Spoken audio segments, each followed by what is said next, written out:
মানুষের মানবিকতা যে আজ কত অবক্ষয় হয়েছে তা এই কাঠগোলাপ গাছটি না দেখলে বুঝতে পারবেন না। এই যে দেখতে পাচ্ছেন এটা কিন্তু একটি কাঠগোলাপ গাছ। এই গাছের এখানে একটি ডাল ছিল, সেই ডালটি কিন্তু মানুষ ভেঙে নিয়েছে।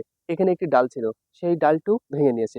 এরপর আসুন উপরে যদি দেখায়, এই যে ডালটা দেখতে পাচ্ছেন, এই ডালটা কিন্তু ভেঙে নিয়েছে। ভাঙার সময় এই যে ছাল তুলে নিয়েছে। তাহলে কি এই গাছটিকে বাঁচার আর কোনো ইয়ে আছে? একটি মাত্র ডালে আছে।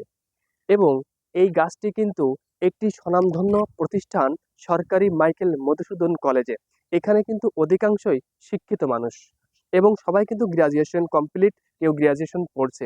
তারপরেও আমরা শিক্ষিত মানুষ হয়েও আমাদের মানবিকতা যে কত অবক্ষয় হয়েছে তা এই গাছটির মাধ্যমে আপনাদেরকে দেখালাম।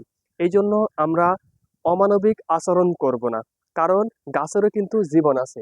এটি কিন্তু বলেছেন জগদীশ চন্দ্র বসু, এবং তিনি কিন্তু প্রমাণ করে দিয়েছেন যে গাছেরও জীবন আছেন। এই জন্য আমরা একটি গাছকে বড় হতে বাধা সৃষ্টি করতে পারি না।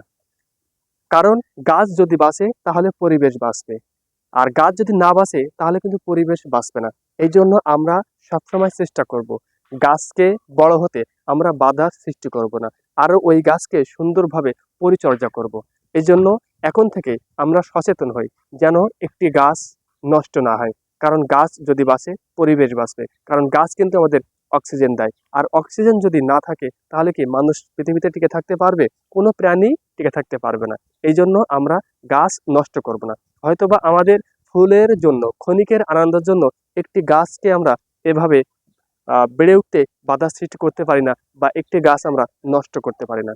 এই জন্য আমি প্রত্যেকটা মানুষকে আহ্বান করব যে আপনারা গাছকে ক্ষতি করবেন না, পারলে ওই গাছটিকে পরিচর্যা করুন এবং ওই গাছটিকে বেড়ে উঠতে সাহায্য করুন। তাহলে দেখবেন পরিবেশের আরো সৌন্দর্য ফুটিয়ে তুলবে। এই জন্য সবাই সচেতন হবেন।